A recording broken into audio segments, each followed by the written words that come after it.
I'm not saying you should go back to your toxic exes. So hi, this is Dima. I know it's been ages, but let's just keep it moving. Let's forget that. I took a hiatus for a long time. There's something on my mind that I really want to share.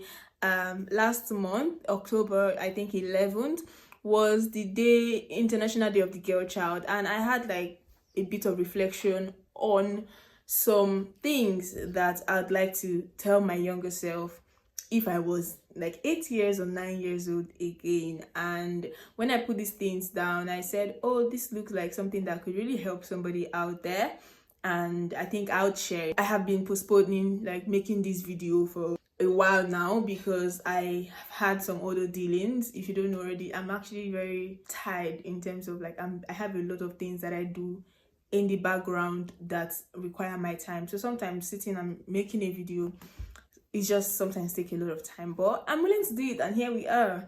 So in order not to make this video too lengthy, I'm going to dive right in to some nuggets that I put down in my reflection notes. But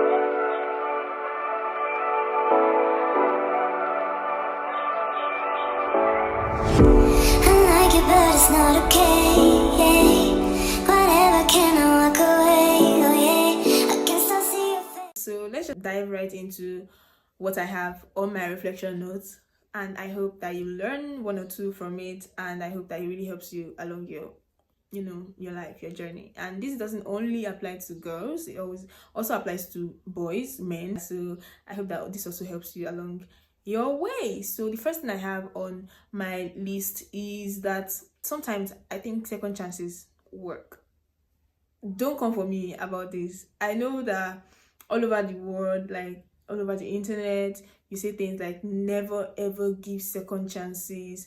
Don't you ever consider somebody that has done something wrong to you before. Let the friendship end, let the business end, that sort of thing. I mean, I understand that it may come from a place of hurt and from a place of trying to protect or preserve yourself, but I want you to also imagine, or I want you to also know that everybody is going through life for the first time. Like nobody has a manual or a playbook to this reality called life, so everybody's literally just winging it, and sometimes people make mistakes along the way. And when you've seen that this person has learned from their mistake, I think it's okay to give them a bit of grace, to hold space for them to be themselves at a particular time, and then also watch how they have taken that lesson and how much accountability they are willing to take on, and to see whether they have changed. And if they have changed, maybe you should actually consider them for a second chance. Like, I'm not saying you should go back to your toxic exes, so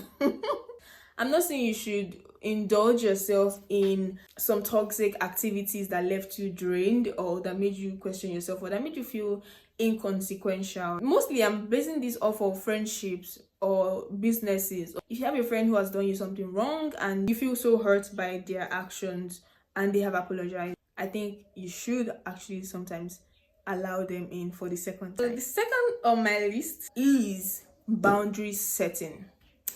I used to really hear a lot about, set boundaries, boundary setting, let your boundaries be firm, let your boundaries be strong, but I didn't really internalize it. I didn't really internalize what boundary setting meant until I had an experience recently, some time ago, and it opened my eyes. It made me see that your lack of boundaries can bring about a downfall, sort of. If you don't have boundaries, if you don't have values, if you don't have things that you have put in place to help keep you in check or to help protect you from some people, it would actually bring you down. If you keep welcoming or entertaining every hurry or every opportunity or everything that looks shiny at the moment, without actually stopping and realizing that, does this align with me? Does this is this what I want right now at this time? Is this something that I believe in?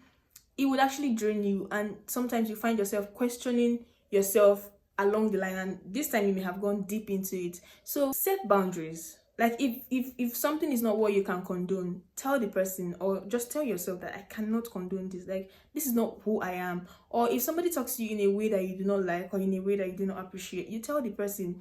Just set boundaries, because I feel like boundary, it does not only help you to feel safe and secure, it also helps the other person to know how to relate to you. Do you understand?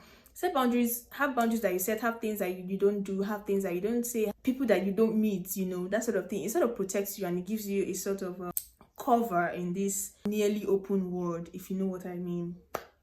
Click it. The third one that I have here is that you love again. Yeah, I know that love has shown you shaking, or men and women have shown you that there's no love in this world. But let me tell you this, you'll fall in love again. And this time it will be better. This time it will be safe and secure, and it would all make sense to you why you had to go through what you went through. I have a theory. I think that you have to have experienced a bad relationship for you to know what a good relationship feels like. Does that make sense? Like, you have to have been in a certain bad condition for you to know what being in an actually healthy condition feels like. Because it's just like saying that you have to experience darkness to know what light is. For some people, they've been in a cave all their lives. So like, if you come and tell them that light exists somewhere, they will tell you that you're crazy. Do you understand? So like, darkness is all they've known in that cave, and like, that is their reality, and they think that that is all there is to life. But when they step outside and see that, oh, there's actually light outside, they would understand why they had to be in that darkness. What I'm trying to say in essence is that your past relationship that was toxic, that was hurtful, or your friendship that was bad, you had to go through that to know what it means to be in an actually healthy environment. Do you understand? So don't close your mind or your heart off of love. You will love again, you fall in love again, you see somebody that would love you for who you are, for just existing, really. Yeah, you better believe that it would happen for you as well. The fourth one I have on my list is that you should take that job, learn that skill, start that business. It's never too late. Go to school, get that degree. Whatever it is that you want to do, you can reinvent yourself as many times as possible. Even if you're 50 or you're 60, you can choose to do something that you've always wanted to do and you didn't have the time to do it as a result of one or two things. You can always do what you want to do. So whether it's starting a new job, whether it's learning a new skill, whether it's starting a business, whether it's going back to school to, reroute your choice of study, you should actually do it. Let me tell you something. If you stall and you don't do it and you say, oh, I'm too old for this, what time will I be done? Will I now be competing with people who have already been in the industry for the past how many years? I want you to think of the fact that whether you start it or you don't start it, in the next 4 years, you'll still be the same age that you would be if you started it.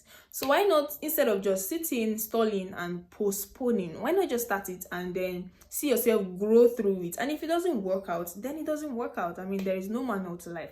If it doesn't work out, at least you tried. Do you understand? Like, yeah, start it, learn that skill, build that business, start that job, take that course, get that certification, and get on with your life. It will really, really help. Another thing that I have on my list is that your beginning does not define you.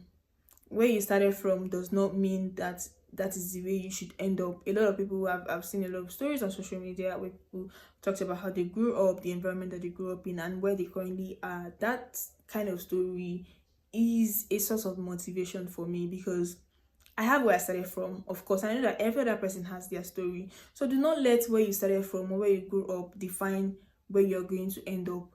Take charge of your life, be in charge of your destiny, and don't even try to settle for becoming a victim, because becoming a victim just puts you at one spot.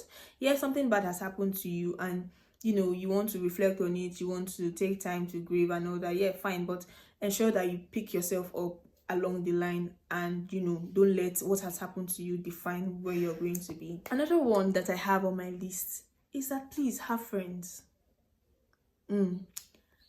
Please have friends, please have supporters, please have people that can fight for you when things go south. Because let me tell you something, man was not built to stay alone. I keep saying it's like, we were never ever built to stay alone and to be isolated and to become an island. We are social beings, so have as many people on your corner as possible, so that when it comes to when you need them, or like when you're breaking down, or when you need somebody to talk to, you can just, talk to somebody. I understand that in this world and age, people are like, oh, I prefer to be alone, I don't like people, I hate people and all that. Yeah, that is understandable based on who you are, but at least have somebody, even if it is one or two, that you can call in your sad or happy moment to share this particular joys or sadness with. It really helps to lighten your body, and it helps you to feel that you belong. And if it's a community that you want to join, that's also great. Another thing that I would like to share is that you please don't take social media as reality. Social media is all smokes and mirrors. Like, don't take what you see there hook, line, and sinker. I know that a lot of people will say, oh, well, these people are sharing their life and they are being vulnerable and they are being this and they are being... Nah, like, they are letting you in on what they want you to see. We've seen a lot of people who have come to say they are this, and along the line something changes and we see that, oh, so you were actually just pretending all along, like this was not your reality. So if you're trying to put pressure on yourself because of what you saw on social media, my dear, please, you're on your own. Don't do it. Follow your path and tread cautiously, because everybody's path is different. What you see on social media, what this person has achieved and has come on social media to announce, is not something, like, you don't know what they had to go through. You didn't see their travels, you didn't see their sorrows, you didn't see their sad moments. They only came to show you that they have achieved this, and you're already feeling sad or down for something that you knew nothing about. You just knew a side of the story. So don't take what you see on social media as reality. Take it as a metaverse. That's what it is essentially. Like, it's just an escape from reality. And then when everybody closes their phones and touches grass, we'll all face our reality. So let it be that for you. Let that be your mindset. Don't joke with social media, because there are opportunities a lot on it, but it's okay to put yourself out there. But comparing yourself with other people, that's just like a very delicious recipe for disaster. And the last but not the least, because as I have said, I do not want this video to be too lengthy, is that please don't joke with God. Do not joke with God. Like, let God be your companion. Tell him everything. You know how children can think that they know everything, that their parents are old school, and then when they make a mistake, they come back to their parents and apologize. I feel like that is how sometimes our relationship is with God. We think that we can toughen it out. We think that we can figure everything out by ourselves, but at the end of the day, God knows all. Like, when you eventually come to me, like, why didn't you just come to me in the first place? And I would have guided you, I would have led you in the right way. So yeah, I think that's all I have to share really for now.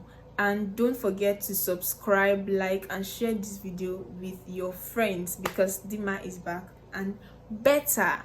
I'm going to see you in my next video, because like I have promised, this video is going to be short.